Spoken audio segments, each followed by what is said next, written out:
Hello बच्चों, क्या हाल चाल आप लोगों का। आशा करते हैं कि आप लोग इस ठंडी में स्वस्थ होंगे और इम्पोर्टेंट क्वेश्चन जो हम लोग अभी वन शॉट करके ला रहे हैं लोग उसको देख पा रहे होंगे लोग। आप लोग बोर्ड पर देख रहे हैं कि चैप्टर 1 के बारे में हम लोग पढ़ रहे हैं। मैथ में चैप्टर 1 वास्तविक संख्या। वास्तविक संख्या से इंपॉर्टेंट क्वेश्चन जैसे पूछता है यूक्लिड विभाजन एल्गोरिथम से एचसीएफ निकालें, या एक और क्वेश्चन हम डाले हैं आवाज गुणन विधि, आवाज गुणनखंड विधि द्वारा एलसीएम और एचसीएफ निकालना। और नीचे दिया हुआ है क्वेश्चन में सिद्ध करें कि √2 + 2 के होल स्क्वायर एक अपरिमेय संख्या है। क्वेश्चन कभी कभी पूछता है बच्चा कि √2 + 2 का होल स्क्वायर एक अपरिमेय संख्या है, या यही पर क्या करेगा, एक परिमेय संख्या नहीं है। क्या परिमेय संख्या नहीं है? तो अगर क्वेश्चन लिख दे कि परिमेय संख्या नहीं है तो दो को होता ही है, एक अपरिमेय और एक परिमेय। अब बोल रहा है कि ये संख्या परिमेय नहीं है, यानी परिमेय नहीं है तो क्या है, अपरिमेय संख्या है। वहां से आप लोग को स्पष्ट होना चाहिए कि वो संख्या क्या है, हमारा अपरिमेय है। ठीक है। और नीचे क्वेश्चन हम लिखे हैं सिद्ध करें कि 2 + √3 एक अपरिमेय संख्या है। क्या है? 2 + √3 एक अपरिमेय संख्या है। अगर क्वेश्चन लिख दे कि 2 + √3 एक अपरिमेय संख्या है या एक परिमेय संख्या नहीं है, दोनों उसके कहने का मतलब दोनों एक ही है कि वो संख्या अपरिमेय है,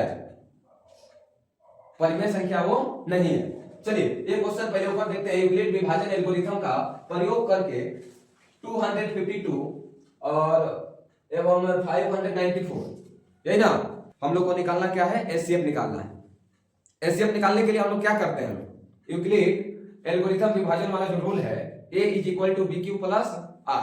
a = bq + r, ये हमारा क्या है, भाज है।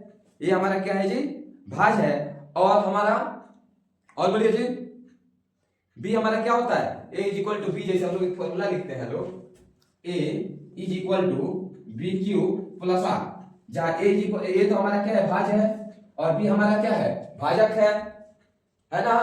और q हमारा क्या हो जाता है, भागफल। और हमारा जो r है वो क्या होता है, रिमाइंडर, जिसको हम लोग शेष बोलते हैं, यही ना। अगर हम क्वेश्चन, इसी क्वेश्चन को अगर यहां पर लिखे, देखिए इस चीज को हम लिखे तो हमारा a कौन सा नंबर बनने वाला है, बड़ा नंबर ना। कभी भी भाग क्या चीज में लगाते हैं, बड़ा नंबर में लगाते हैं, छोटे वाले नंबर से। इस क्वेश्चन में क्वेश्चन नंबर 1 को अगर हम हल करें,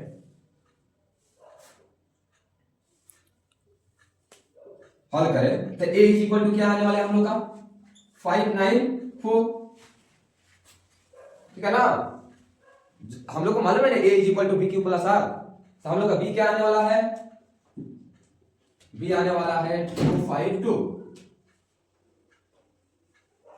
q और r को हम लोग को निकालना पड़ेगा, क्योंकि q और r तो दिया नहीं है। अगर हम इस मेथड से इस क्वेश्चन को बनाए तो जैसे फॉर्मूला हम लिखे थे, इसका फॉर्मूला a = bq + r, ये की जगह पर ये वाला वैल्यू पुट करेंगे। ये वाला वैल्यू हमारा क्या है, 592। b का वैल्यू कितना है हम लोग के पास, 252। अब देखिए b और q के बीच में कोई सिंबल नहीं है तो क्या होगा, मल्टीप्लाई का सिंबल। क्या होगा जी, मल्टीप्लाई का सिंबल। अब एक चीज बताइए कि 252 में 252 में किस नंबर से मल्टीप्लाई करें कि 592 के आसपास चला जाए। क्या करेंगे लोग, एक चीज तो आप देख पा रहे हैं कि क्या है, 250 के आसपास है, तो कि 252 में अगर 2 से मल्टीप्लाई करेंगे तो लगभग कितना चला जाएगा, 500 के आसपास चला जाएगा। अगर एक चीज देखिए, यानी 504 2 टाइम्स में आएगा। कितने टाइम्स में आ जाएगा बाबू, 2 टाइम में चला आएगा। तो अगर हम यहाँ पर 2 टाइम में इतना आ रहा है तो ये रिमाइंडर भी तो कुछ बचेगा। रिमाइंडर कैसे निकालेंगे, a में से bq को मल्टीप्लाई करके, a में से bq को मल्टीप्लाई करके जो नंबर आता है उसको a में से क्या करते हैं, सब्ट्रैक्ट करते हैं। यानी 592 में से 502 को सब्ट्रैक्ट करना होगा। ये ना। अब देखिए 2 से ही खत्म हो गया यहाँ पर, तो 2 से 2 क्या हो जाएगा कैंसिल, यानी 0 बचेगा। और 9 में से 0 को अगर सब्ट्रैक्ट करेंगे तो 9 बचेगा।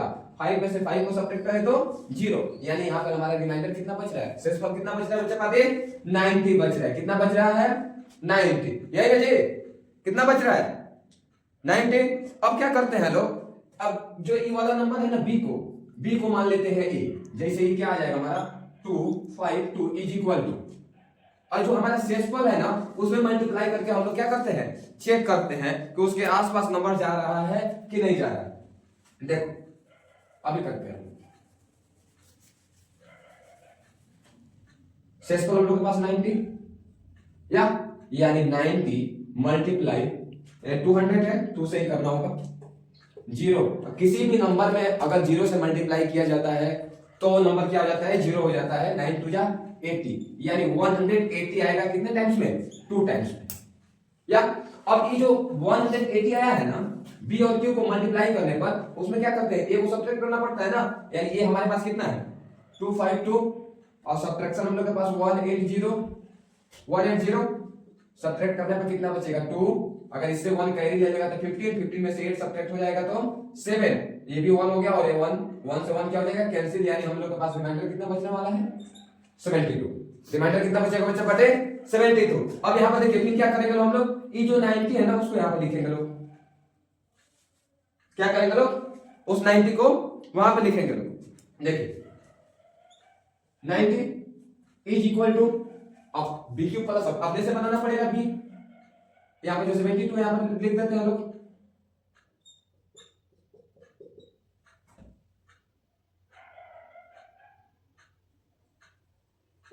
प्लस 80 और यहाँ पर देखो 72 इज इक्वल टू या 80 मल्टीप्लाई, अब 80 में कितने टाइम्स मल्टीप्लाई करेंगे इस 72 आ जाएगा। अगर तुम लोग को 80 का टेबल याद होगा, अगर आप लोग को 80 का टेबल याद होगा तो 80 मल्टीप्लाई 4 इज इक्वल टू 8 4 जा 32, यहाँ पे क्या हो जाएगा 3 हम लोग के पास कैरी और 4 1 जा 4 और 3 4 3 कितना होगा 7, यानी कि हमारा 4 टाइम्स में 72 आ जाएगा और हमारे लोग के पास यहाँ पे क्या बचने वाला है रिमाइंडर 0। एक चीज समझ रहे हो, जब तक रिमाइंडर 0 नहीं बचाना तब तक हम लोग इसको क्या करते रहेंगे बार बार रिपीट करके इसको सॉल्व किए लोग। जैसे ही हमारा रिमाइंडर 0 हो गया यानी अब इसके आगे ए बढ़ नहीं सकता है, यानी इसका HC है कितना होने वाला है 80, HCF इज इक्वल टू 80 और ये आप लोग का क्या होगा आंसर होगा फर्स्ट क्वेश्चन का। समझ में आ गया होगा, आ गया है फर्स्ट क्वेश्चन समझ में। एक चीज आप लोग यहाँ पर समझे होंगे कि जो यहाँ पर रिमाइंडर था वो यहाँ पर बी कैसे बन गया, या जैसे यहाँ पर जो हम लोग का बी था वो ए कैसे बन गया, मालूम है आप लोग को। अगर ये चैप्टर पढ़े होंगे तो समझे ही होंगे इस चैप्टर में, अगर नहीं समझे हैं तो कमेंट कर दीजिएगा, अगले वीडियो में इसको क्या कर देंगे लोग सॉल्व कर देंगे। चलिए दूसरे क्वेश्चन की तरफ बढ़ते हैं हम लोग। लिखा हुआ है अभाज्य गुणनखंड द्वारा 24 और 36 का मसद समवर्तक और तथा लघुत्तम समवर्तक निकाले। भाई इसके 0 का मतलब होता है समवर्तक, महत्तम समवर्तक या लघुत्तम समवर्तक, यही ना इंग्लिश में LCM या HCM। LCM का full form lowest common factor और HCM का full form highest common factor, यही ना। चलिए इसको मिटा करके क्वेश्चन नंबर 2 को भी सॉल्व कर देते हैं लोग। रोक दीजिए सर थोड़ा सा। चलिए क्वेश्चन नंबर 2 क्या है 24 और 36। वैसे एक चीज अभाज्य गुणनखंड निकालने की आप लोग को आता है, अभाज्य गुणनखंड नहीं आता है, चलिए अभी सीख लेते हैं हम लोग। जैसे यहां पर लिखा हुआ है 24 और यहां पर लिखा हुआ है 36, या यही दो नंबर है ना 24 और 36। 24 को अगर हम 2 टाइम्स करें तो यहां पर क्या आने वाला है 12 और यहां पर भी अगर 2 टाइम्स करें तो 6, फिर अगर 1 टाइम्स और हम 2 से कर दे तो क्या आएगा 3 और 3 बन जाए तो 3 होता ही है,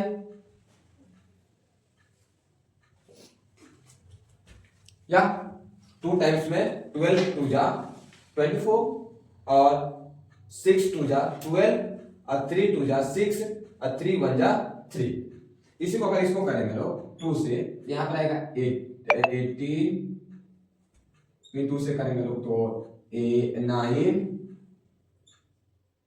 फिर अगर हम लोग 3 से करें तो 3, एक बार और अगर हम लोग 3 से कर दे तो क्या हो जाएगा 1, यानी 24 इज इक्वल टू कितना है जी 2 मल्टीप्लाई 2 मल्टीप्लाई 2 मल्टीप्लाई और 3, 2 मल्टीप्लाई 2 मल्टीप्लाई 2 मल्टीप्लाई 3, और यहाँ पर 36 का क्या आया हुआ है 2 multiply 2 multiply 3 multiply 3, 2 times and 3 2 times. अब एक चीज देखो, इन दोनों में कॉमन निकालना होता है। क्या करना होता है कॉमन देखना होता है। जैसे इसमें देखो 24 में 2 कॉमन दिख रहा है, दिख रहा है 2, यहां पर भी 2, यानी एक पेयर इसका बन सकता है। यहां पर भी 2 कॉमन यानी एक पेयर इसका भी बन सकता है, और इसका तो कोई पेयर बनेगा नहीं क्योंकि इसके ऐसा 2 तो और दोबारा इसमें है नहीं, यानी इसका पेयर नहीं बनने वाला है। और इसका देखो ये 3 दोनों वाला पेयर बन जाएगा, यही ना। अगर हम लोग को एलसीएम निकालना है कितना होगा 2 मल्टीप्लाई ये 2 को, फिर उसके बाद में ई वाला 2, फिर उसके बाद में ए 3, फिर उसके बाद में 1 टाइम्स ऑफ 3, यानी इज इक्वल होगा 2 मल्टीप्लाई 4 4 मल्टीप्लाई 2 8 4 2 जा 8 8 3 जा 24 और 24 3 जा 24 3 जा क्या होगा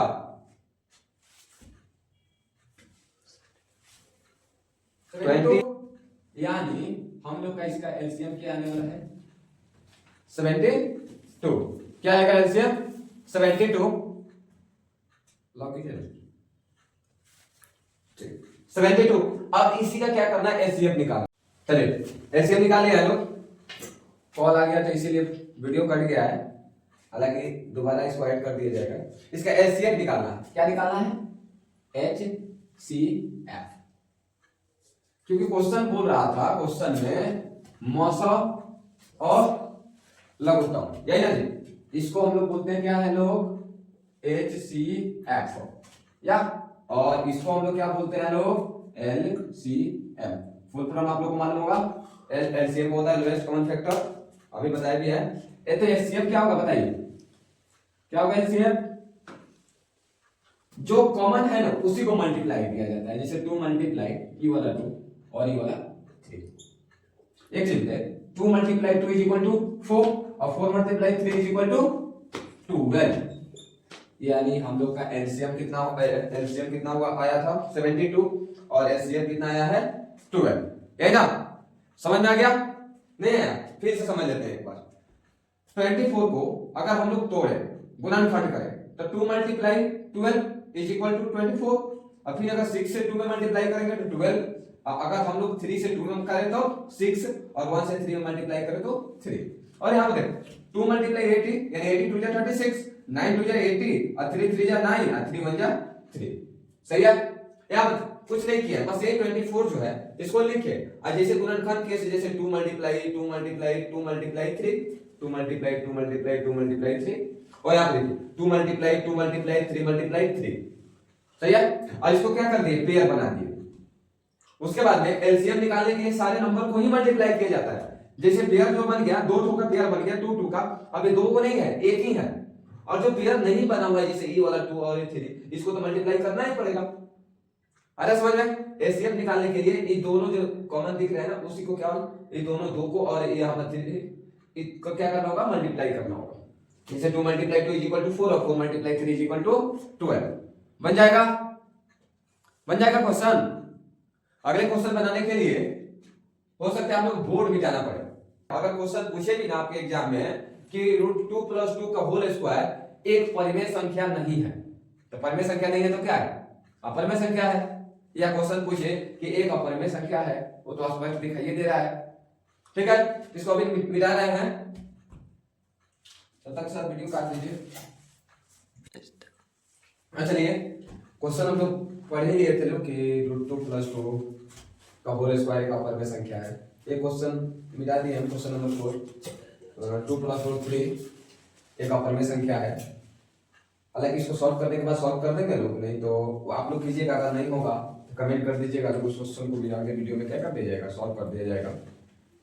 इस क्वेश्चन को सॉल्व करने के लिए हम लोग को पहले मानना पड़ेगा, क्या मानना पड़ेगा, क्योंकि बोल ये रहा है क्वेश्चन में कि जो हमारा √2 + 2 है ना, वो एक परिमेय संख्या नहीं है, अपरिमेय संख्या है। तो पहले हम लोग को मानना पड़ेगा कि वह एक परिमेय संख्या है। जैसे हम क्या लिखेंगे लोग, क्वेश्चन नंबर 3, जैसे इसी का क्या करते हैं लोग, क्वेश्चन नंबर 3 का हल। यहां पर क्या लिखेंगे लोग, माना कि √2 + 2 का होल स्क्वायर एक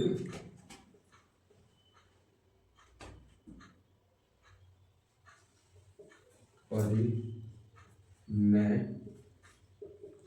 संख्या है। क्या है, परिमेय संख्या है, जिसमें हम लोग को क्या करना होगा, p/q लेना होगा। p/q क्या होता है, p/q पूर्णांक है, रेशनल नंबर। रेशनल नंबर को किस फॉर्म में लिखा जाता है जी, p/q के फॉर्म में लिखा जाता है। हम लिख सकते हैं यहाँ पर √2 + 2 का whole square is equal to p/q। अब यहाँ पर लिख लेना कि जहाँ p और q क्या है, पूर्णांक है, यही ना जी, p और q क्या है हम लोग का, पूर्णांक है। एक चीज है, यहाँ पर अगर हम √2 + 2 रखते हैं और इस स्क्वायर को इधर से उधर ट्रांसफर करते हैं, तो यहाँ पर p जो q है वो दोनों ब्रैकेट के अंदर आ जाएगा ना। अब जैसे ही दोनों ब्रैकेट के अंदर आएगा तो एक चीज हम लोग लिख सकते हैं, √2 + 2 इज इक्वल टू p का स्क्वायर और q का स्क्वायर। क्या, उसके बाद में √2 is equal to p² by q² minus, क्योंकि देखो 2 हमारा प्लस में है तो माइनस में चला जाएगा उधर, 2, यही ना जी, दिख रहा है ना, √2 is equal to p² by q², इधर प्लस में 2 था, इधर माइनस में 2 चला गया। अब एक सेकंड इधर, यहां हम लोग को देखो p² और बाई q² -2, अगर यहां पर लिखना चाहे तो क्या लिखेंगे, जहां p और q एक पूर्णांक है,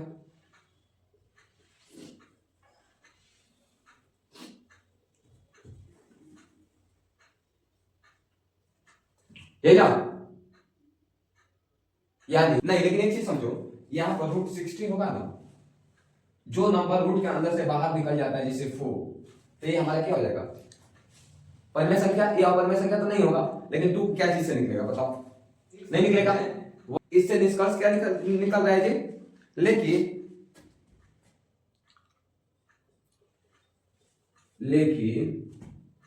√2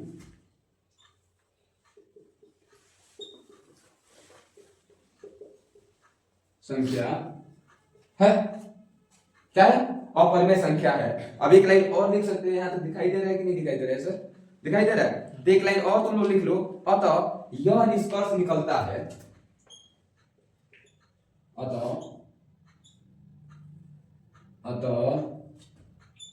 यह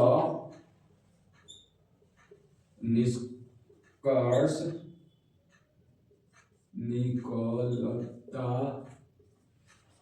है कि ये दोनों क्या कर रहे हैं, विरोधाभास उत्पन्न कर रहे हैं। क्या कर रहे हैं, विरोधाभास उत्पन्न कर रहे हैं। इसलिए निकलता है कि √2 + 2 का होल स्क्वायर एक अपरिमेय संख्या है। वेरी सिंपल, क्या, अतः यह निष्कर्ष निकलता है कि √2 + 2 का होल स्क्वायर एक अपरिमेय संख्या है। क्या क्वेश्चन समझ में आ गया आप लोग को?